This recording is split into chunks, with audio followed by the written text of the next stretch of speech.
Tonight, Greg Lynn's shock admission to police in the High Country campers case. NDIS rorts exposed, claims taxpayer cash is being used to buy drugs, cars, holidays and pay mortgages. 99-cent petrol triggers big queues in Melbourne's north. Ricky Nixon's bizarre court exit after he was found guilty of assaulting a postie.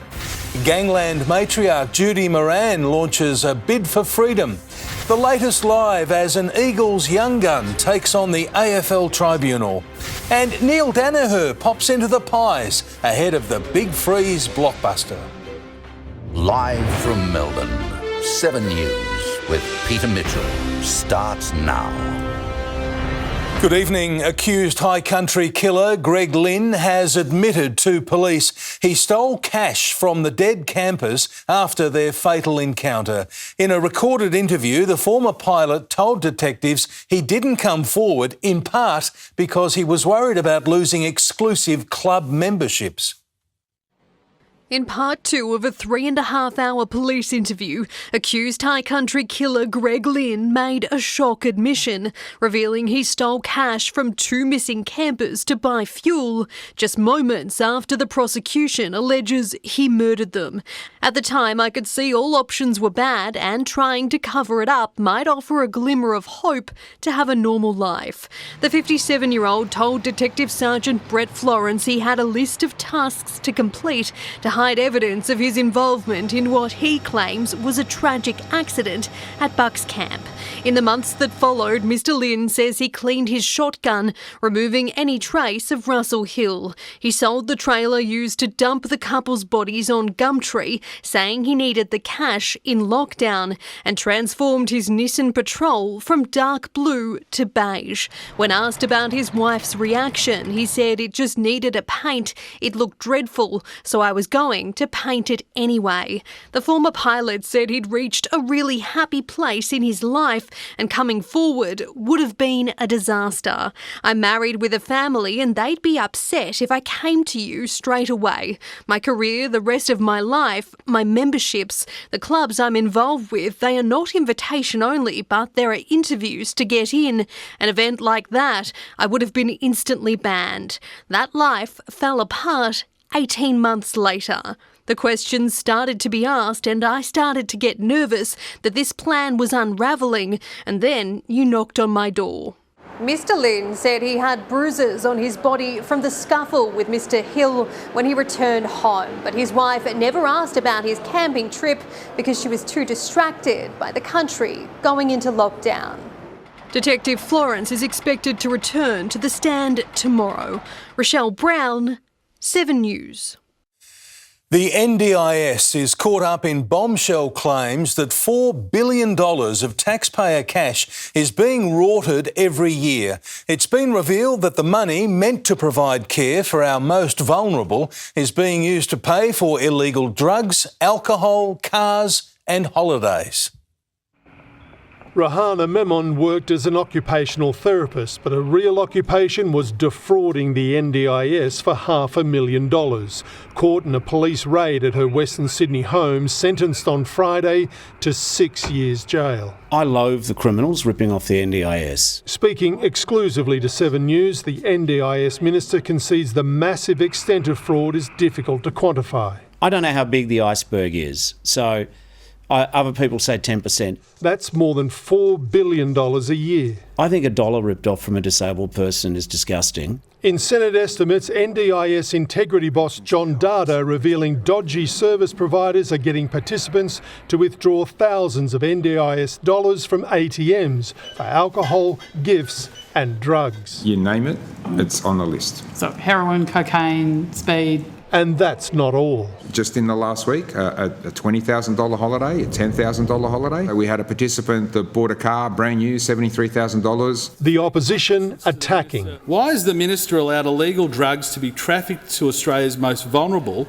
and paid for by taxpayers. Mr Shorten claiming things were even worse under the coalition, but accepts the problem is now his to fix. I think there's organised crime involved. I think that some people have built business models on it. There is shonky shifty business going on. And Bill Shorten has revealed to 7 News he's also set an ambitious deadline to clean up the system. To clean it full out, 2 to 3 years. There are already 500 compliance matters under examination, 222 active investigations, 20 prosecutions and another 12 ready to go. There unfortunately is a view in Australia that if it's government money, somehow it's fair game. It's not. But warns those defrauding the system are themselves fair game. The good times are over for the crooks. We will catch you. Mark Riley, 7 News. 99-cent petrol has sent motorists into a frenzy in Melbourne's north. Beth and Yeoman is in Thomastown with the details. And Beth, it came as petrol prices are set to go up and had drivers queuing for more than an hour.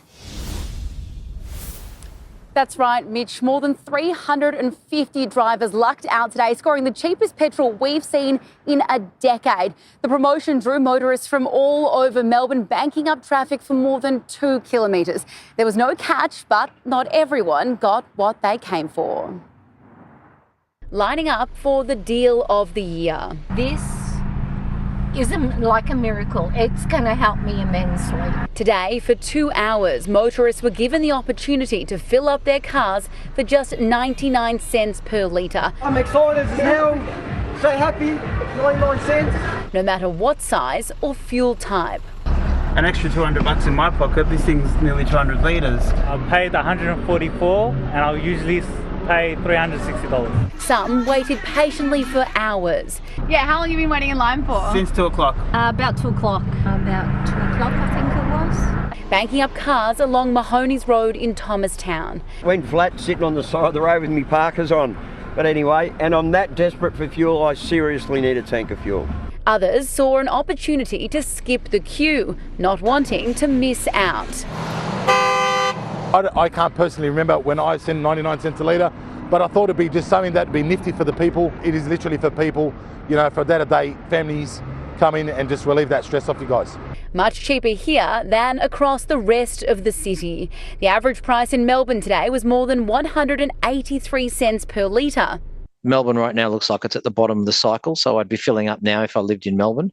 Experts say when prices jump, they could stay high for days or even weeks. The cut-off was sharp, 5 p.m. on the dot. It feels nice. Those who missed out best head straight to the Bowser before the petrol cycle starts climbing again. Beth and Yeoman, 7 News.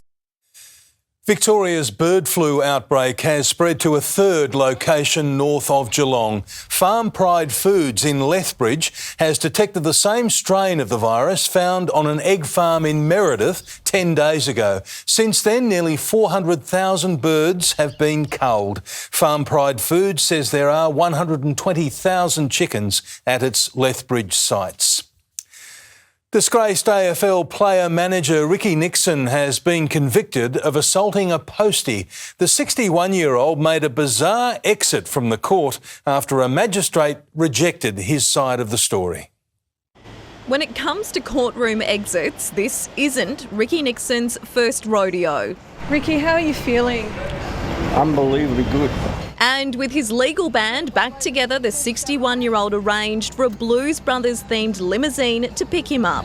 Talk to Bob and get back to you. He took that line from Dan Aykroyd's character Elwood. We'll talk to Bob. But Nixon wasn't in a mood for talking with his latest victim. A magistrate today convicted him of assaulting an Australia Post worker during a parcel delivery outside his Port Melbourne home. The former AFL player agent had claimed he was the victim, that the postie assaulted him and insulted his girlfriend.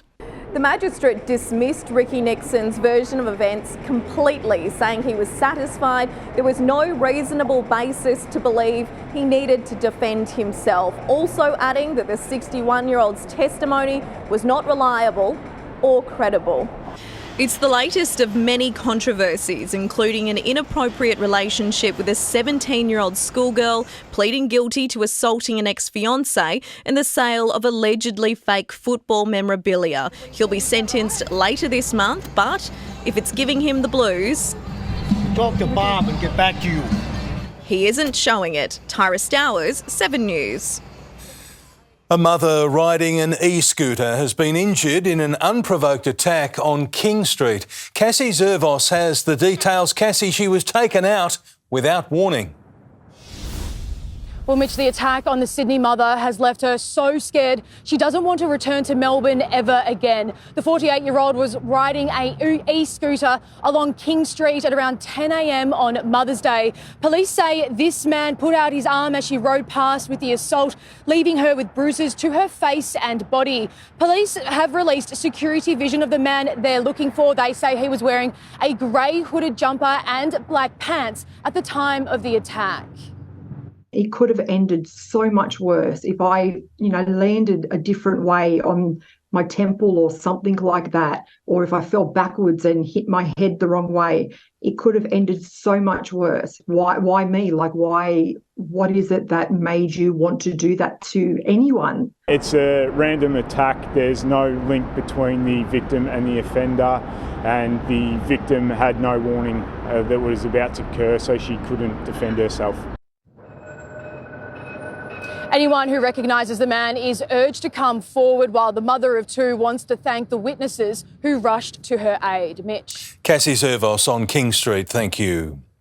Jailed gangland matriarch Judy Moran is making a bold bid for freedom. The 79-year-old is reportedly in poor health and has reached out to Mick Gatto to support her petition for mercy.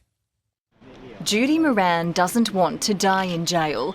Her lawyer has confirmed to 7 News she'll lodge a petition for mercy on medical grounds.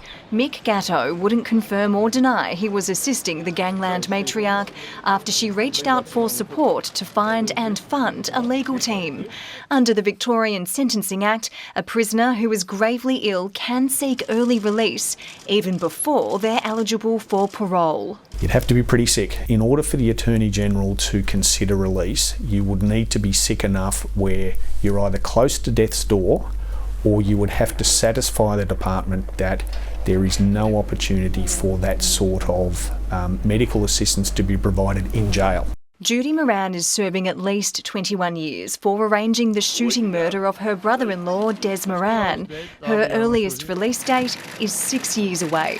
A petition for mercy on medical grounds wouldn't go before the courts. It would be considered by the Attorney-General and the Premier, who'd then make a recommendation to Victoria's Governor. Usually it will involve regimented medical assistance. You can't just be released and then wander down the street as if you're completely free, as if you've been released on parole. Emma O'Sullivan, 7 News. A Melbourne gangland figure has plunged the embattled Federal Immigration Minister into new controversy. Political editor Mark Riley joins us from Canberra. And Mark, he has links to a notorious drug lord and he's been allowed to stay in the country. That's right, Mitch. Maltese-born Kevin Farrugia has known ties to underworld figure Tony Mockbell. Farrugia spent 12 years in jail for drug, firearms and kidnapping offences, but the Ministry of Appeals Tribunal overturned his deportation under Andrew Giles's Direction 99 because of his family ties to Australia. Mr Giles is tonight looking at cancelling Farrugia's visa and hopes to have a new, more appropriate ministerial direction in place by Friday. Mitch. Mark Riley in Canberra, thank you. Foreigners will soon be allowed to join the Australian Army as part of new rules to boost our dwindling defence force. But critics claim it'll turn our armed forces into a mercenary brigade.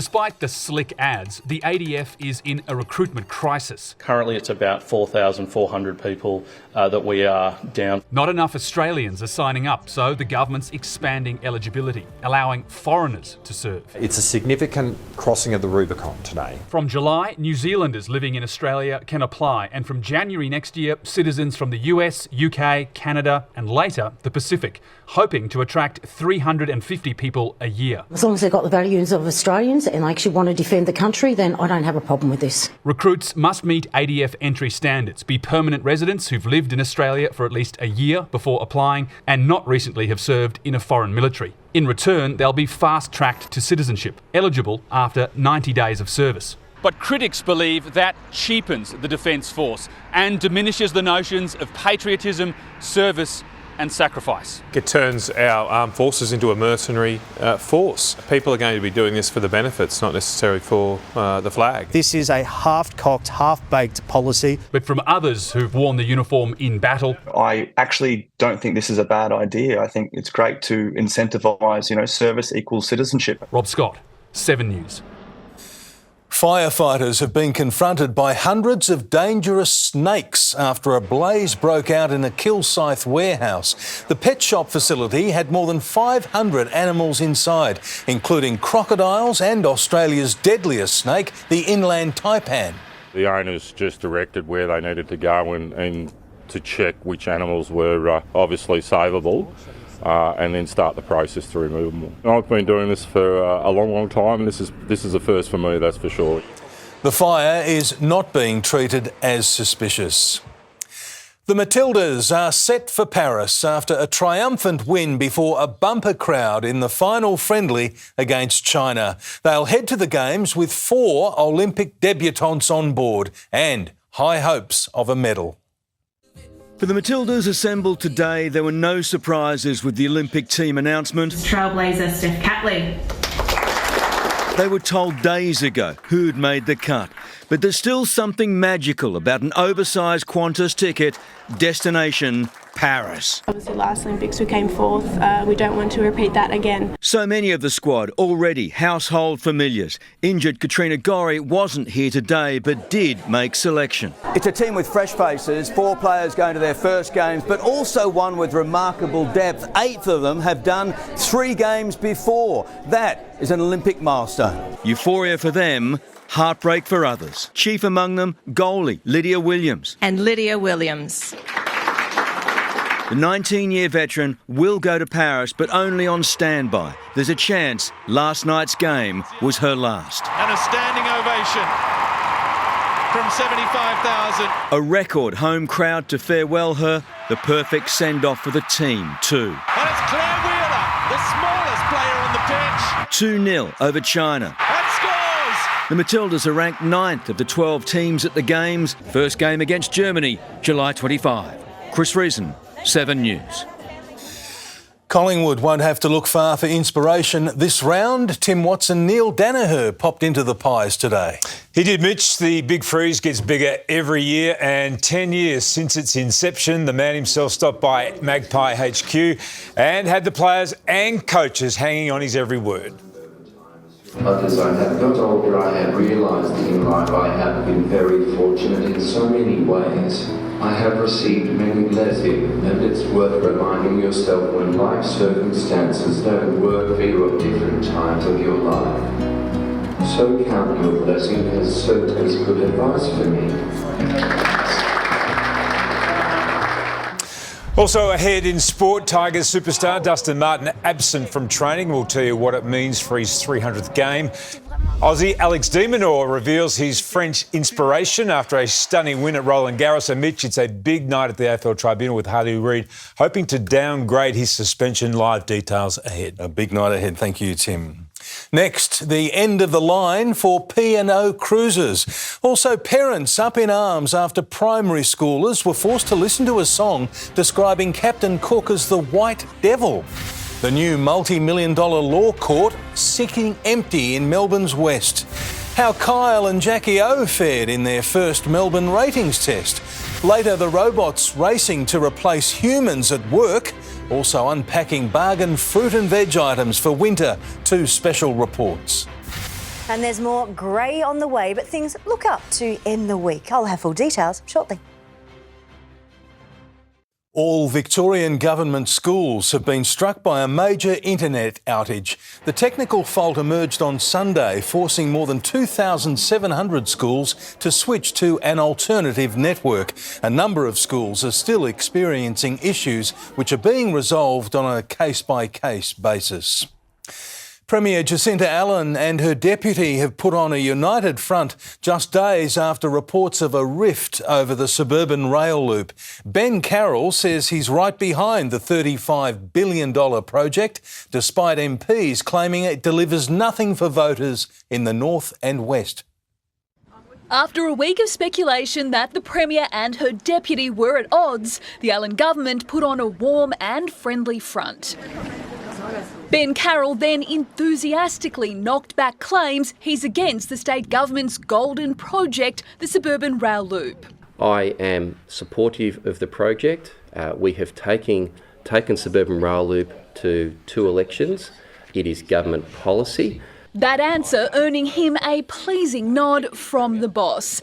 Asked about reports that he was among Western Suburbs MPs who'd expressed concerns over the project. There's been a bit of publicity about this Western Suburbs meeting. I can put on the record I was not at the meeting, didn't even have the meeting in my diary. So I have not raised any of those concerns. The colleagues who've raised suburban rail loop with me talk about how excited they are. The first stage of the rail line is set to cost $35 billion. Asked if the state can afford it, given Victoria's soaring debt. This is an investment and we can afford it, and that's why we're getting on with it. What the Allen government definitely can't afford is to run the Wyndham Law Courts. The complex was meant to open next year, but its operational funding was left out of the state budget. It's a court that Labor can build, but they just can't afford to open. This would be like an episode of Yes Minister, except it's not funny. Victoria's already got the worst backlogs of any state in the country when it comes to courts. Chanel Vella, 7 News. A primary school in Sydney has come under fire for playing a political rap song as its morning school bell.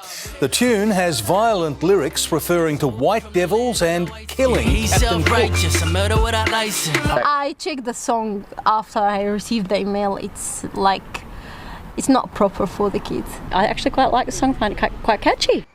The New South Wales Education Department has apologised and counselled the school's leadership. Australia's cruise ship industry has been dealt a blow, with P&O set to disappear from next year. It's being folded into parent company Carnival, and job losses are likely. For generations of Australians, cruising with P&O has meant good times and great value with an Aussie flavour. I'm really upset because I'm a single mother with 4 young children, and P&O has always been a really affordable option. Hi everyone. President of parent company Carnival, Christine Duffy, flew in from the US this morning to deliver the news that P&O will be no more. It's a dark day for cruising in Australia. My heart goes out to all those that work across the brands. They've been assured it's business as usual until March, and after that it's unclear how jobs will be impacted. The company says huge operating costs have forced their hand. Some cruises set to sail from March next year will be cancelled. All guests affected will be offered full refunds. For those setting sail today, it put a dampener on spirits. They've just broken it to us. It's a bit sad, isn't it? P&O has 3 ships in the fleet: the Pacific Adventure, the Encounter and the Explorer. For the Pacific Adventure and the Pacific Encounter, they'll continue to sail out of Australian waters under the Carnival brand. But for the big girl behind us, the Pacific Explorer, she will be retired. They hold a special place in people's heart. For now, these passengers plan to make the most of it. We will, and I've got the drink package, so... Steve Hart, 7 News. The arrival of shock jocks Kyle and Jackie O to Melbourne's airwaves has failed to spark a shake-up in the latest radio ratings. Kiss FM lost 0.5 percentage point in the breakfast slot. Gold FM's Christian O'Connell is the most listened to FM breakfast show. Overall, 3AW's dominance continues, with Ross Stevenson and Russell Howcroft leading the way. Melbourne tradies are being targeted in a new crime wave, with tens of thousands of tools ending up on the black market. The details are next. Also ahead on 7 News, the life-saving vaccine to treat skin cancer. Adult film star Stormy Daniels dishes out advice to Donald Trump's wife. And the high-tech new tactic to detect autism earlier than ever. Melbourne tradies are being warned of an alarming spike in tool thefts, up nearly 40% in just a year. It's costing millions as criminals offload stolen equipment on the black market. A brazen tool heist in broad daylight. Ryan Rush's work trailer was stolen last week with $20,000 worth of equipment inside. Everything from drop saws, nail guns, air tools, everything I've pretty much acquired over the last 12 years. He's not alone. Brett Hayward woke this morning to find $12,000 worth gone from his ute. It's my livelihood. It's how I make money. It's how I put food on the table for the kids. The RACV is warning these opportunistic crimes are on the rise. Last year, more than 18,000 power tools and almost 15,000 hand tools were stolen, worth a total of $33 million. That's up 37%. It's a trend in the wrong direction. It's always worth thinking about where they're placed overnight, particularly in lockable toolboxes, and using strong security chains. Security experts also suggest marking individual tools with your name and driver's licence number, making it harder for thieves to sell and easier for police to track them down. Now I think all the other people on site with me now locking their trailers to their actual cars, buying trackers and that sort of stuff as well, just to be extra careful. Ainsley Kosh, 7 News. Australian researchers have created a first-of-its-kind growth chart to track a child's brain development. Using artificial intelligence, they say it could allow for faster diagnosis of conditions including autism. The chart was developed using the brain activity of more than 2,000 children from Australia and Finland while they slept. More than 10% of all children worldwide experience neurological delays. Stormy Daniels has poured fuel on a political firestorm, breaking her silence on the Donald Trump hush money verdict. The adult film star says she's been vindicated and is now urging Melania Trump to leave her husband. Are you ready? A New York jury's delivered its verdict, and now it's Stormy Daniels' turn. He's been unchecked until now, but checkmate. The porn star with marriage advice for Melania Trump. And I'm not going to sit here and assume that any of us know what their agreement may or may not have been. Should she leave him? Yeah.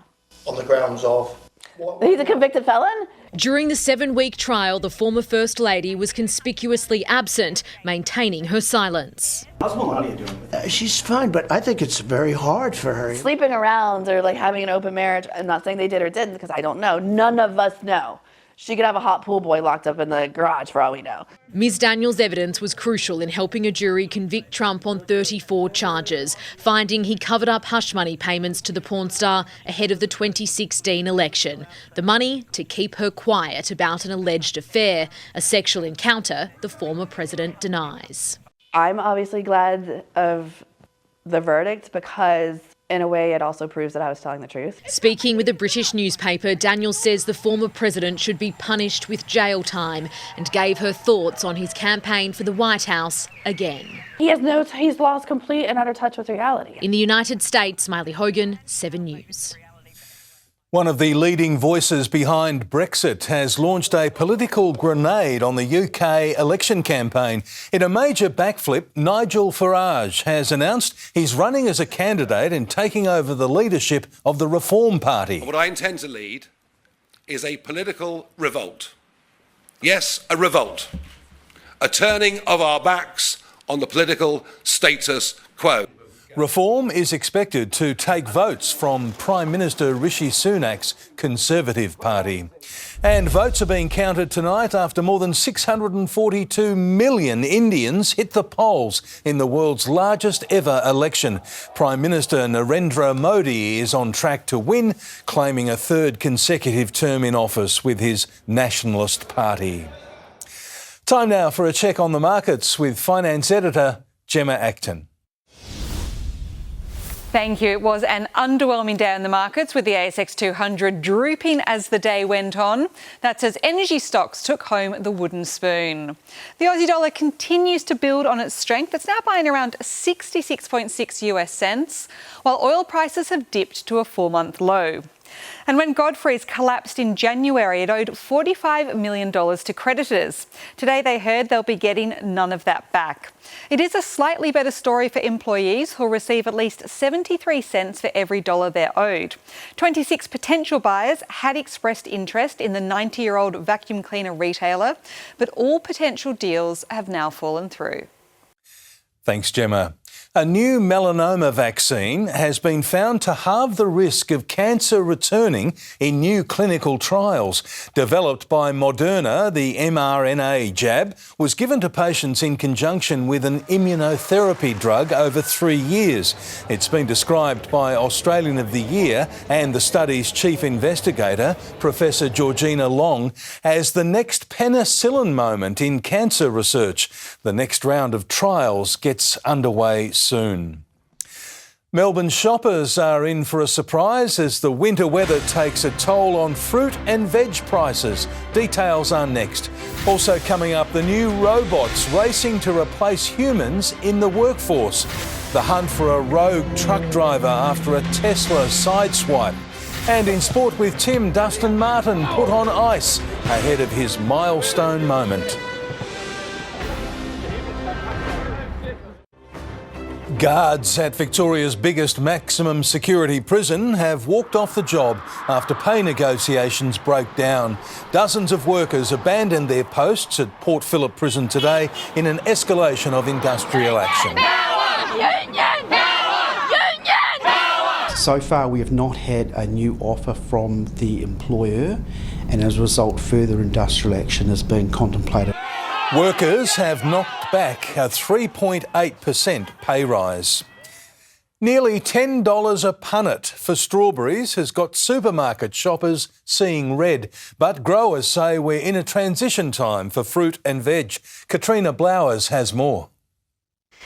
Those sky-high prices are because we're still in the in-between season for a lot of produce. Winter strawberry production still hasn't quite begun, but you won't have long to wait. Queensland growers begin ramping up this month and they'll be at their cheapest in September, October. The same for blueberries, which are only being grown in South Australia right now, but production in Queensland is also about to kick in. Navel oranges are cheap, but mandarins, not so much. While there are late season imperials on shelves, other varieties are starting to trickle in this month. A cheaper choice, watermelons, while green kiwi fruit are incredibly abundant and great value thanks to an overlap in the Australian-New Zealand growing seasons.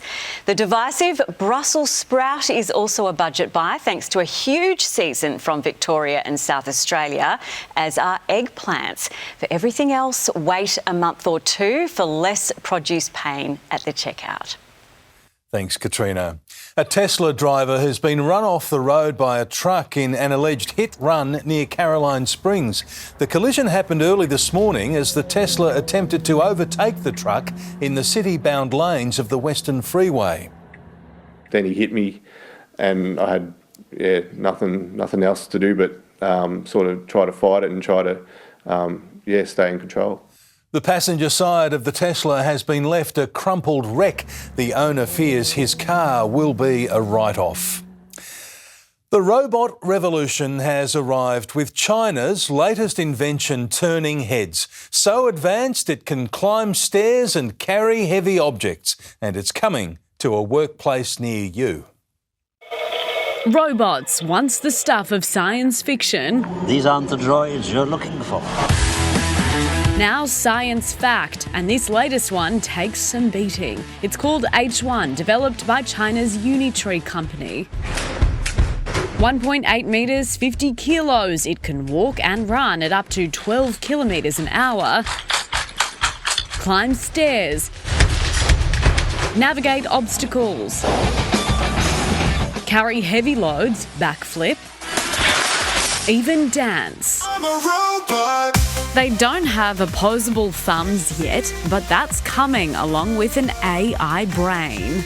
The intelligence of these robots, so the software, the artificial brain. So, should real humans be worried? I'm sorry, Dave. Australians shouldn't be fearful of robots because we are taking great steps in forming an ethical framework for AI safety. Dozens of androids already work in hospitality, healthcare, industry, education, a market tipped to exceed $20 billion within 5 years. This technology could change the world. If H1's little mate looks familiar, it's like one modified by the Chinese army. Deadly, but cute. Just don't upset him. But this could be the droid you're looking for. Angelique Opie, 7 News. The real Tim is here with sport tonight and some breaking news at the Magpies, Tim. Yes, Mitch, coming up in sport, an injury-prone star is back in the wars. We'll have the latest live next. Also, it's a big night at the tribunal as 2 young stars fight to clear their names. The Tigers make a call ahead of Dusty's 300s with reinforcements on their way. 2 Saints stars battered and bruised, what it means for Max King, and the local youngster inspiring Alex de Minaur at the French Open.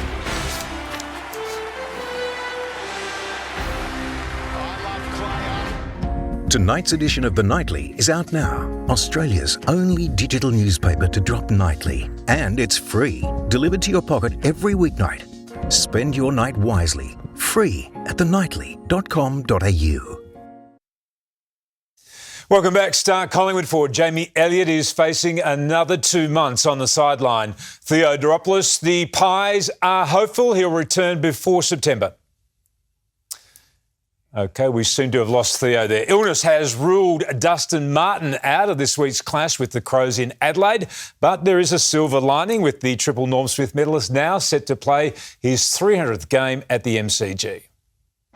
The milestone man unwell and absent from training, making the decision to stay at home for the Crows clash far easier. The silver lining to that is the fact that he'll get to play his 300th in front of our crowd against the Hawks next week. Some much-needed troops will return for Thursday. Tim Taranto, Dion Prestia and Shea Bolton. Tom Lynch and Jacob Hopper could be just a week away. They're in almost full training, so just going to make a decision on whether they play before the bye or after that. The coach will weigh up whether Noah Bolter joins the forward ranks, with McKelty Lafau done for the year. Samson Ryan and Jacob Koshitsky also in the mix. Meantime, Richmond says it has spoken to Marlon Pickett about his gesture to the crowd on the weekend, saying it will support him through his off-field issues.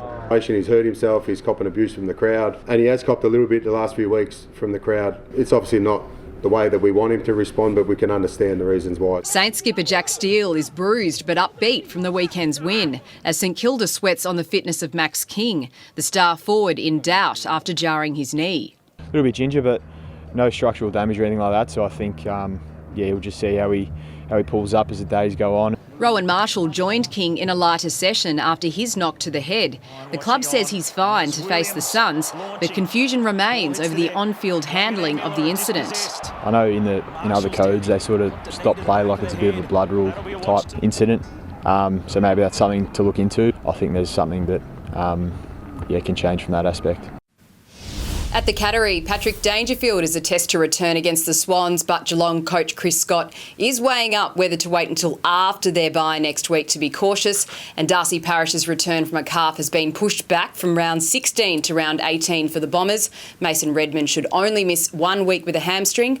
Carl Langford and Todd Goldstein are on track to face the Blues, Tim. Thanks, Laura. Carlton has missed out on luring Swans forward Will Hayward. The Blues tabled a mega offer, forcing Sydney to up their deal, signing the 24-year-old for 5 years. You're never 100% certain until it's done, but we didn't take it for granted. We don't take any of our players for granted in that regard. We try and work with them as much as we can. We know, what's out there. Logan McDonald is next on Sydney's hit list, while Chad Warner is committed to the end of 2025. Well, he's unfrozen now. We've got him back. Star Collingwood forward Jamie Elliott is facing another 2 months on the sideline. Theo Doropoulos, the Pies. Let's try again. Are hopeful he'll return before September. Let's see how this goes, Tim. The 31-year-old's been managing a vascular issue. The club says he's going pretty well. He'll start running later this week, do a bit of contact training in the weeks following. If he recovers well, his return date around that round 20 mark. A bit of optimism. Now, today at training, Scott Pendlebury, Jordan DeGoey and Brody Myercheck were all put through their paces during around a 90-minute session. The trio still around 3 weeks away. Tom Mitchell around a fortnight from a return. His foot still a little grizzly. Will Hoskin-Elliott a chance to face the D's on Monday if he gets through training on Saturday, while Reef McInnes has cleared concussion protocols and should play. Now, in a matter of minutes, Eagles young gun Harley Reid will face the AFL Tribunal to try and have his 2-game dangerous tackle ban downgraded to just 1. Even if he is successful, he's still ineligible to win the Rising Star Award. While there has been a win for the Dogs this evening, Riley West is free to play Brisbane. That was after having a rough conduct charge thrown out. The arguments all working the Dogs' way. So all systems go ahead of that clash and all systems go back down here. Tim, back to you. Thanks, Leo. We won't be replacing you with a robot tomorrow night. Katrina Gorry's importance to the Matildas was made crystal clear at this morning's unveiling of the 18-player squad for the Paris Olympics. The creative midfielder hasn't played since March after ankle surgery, but will be given every chance to play a role in Australia's pursuit of a medal. We're really, really hungry to do that. Not that we weren't before, but there is a leftover desire there that we want to come away with something tangible. Lydia Williams was given a special farewell in last night's 2-0 win over China. Alex de Minaur and his new lucky charm are on a roll at Roland Garros. He's the first Aussie to reach the French Open quarterfinals since Leighton Hewitt after a 4-set win over 5th seed Daniil Medvedev. De Minaur says the passionate support of his new #1 fan, a French youngster, is inspiring his run. I love it, he's saying. C'était vraiment incroyable et tout, merci. Je t'ai écouté tous les points. Tous les points, je t'ai écouté. Merci. Merci. He's managed a miracle. I might have to get him on tour week in and week out. He'll face Alexander Zverev next. And Mitch, go the Demon. Yes, indeed. Merci beaucoup. Thank you, Tim. Sur les ponts.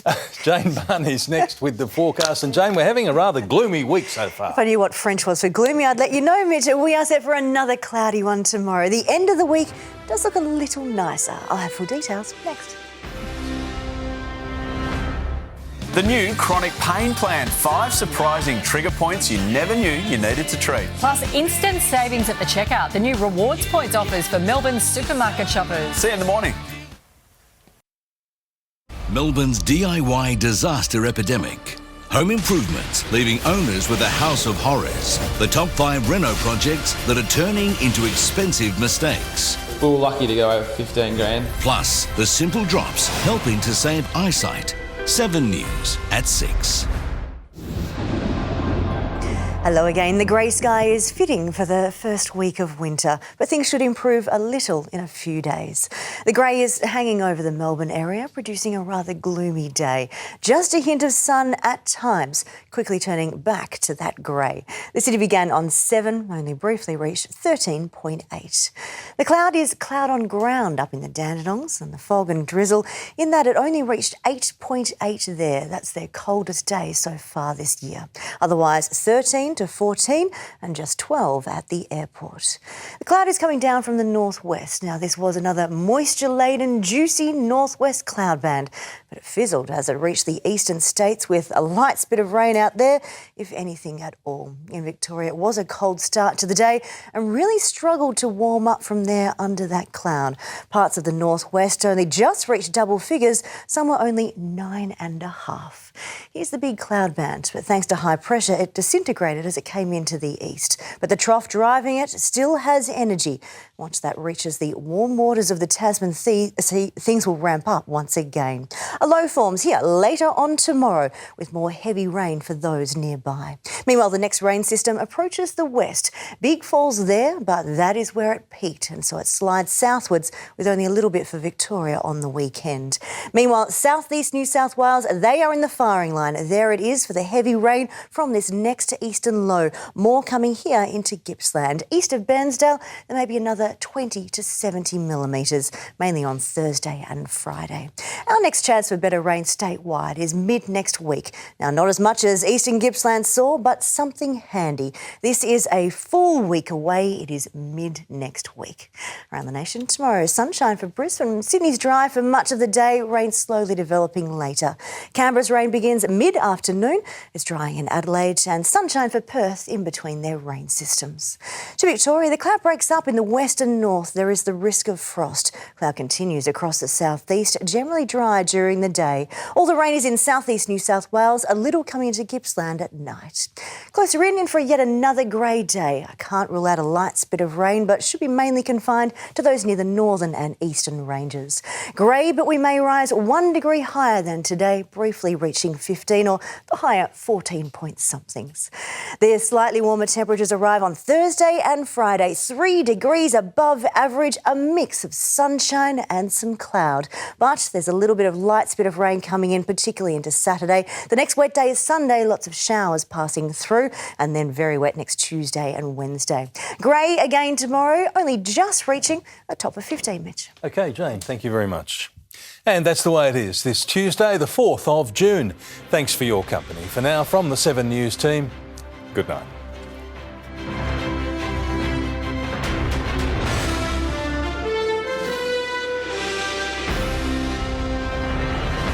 Stream 7 News live and on demand on 7plus and stay informed on 7news.com.au. Nobody knows news better.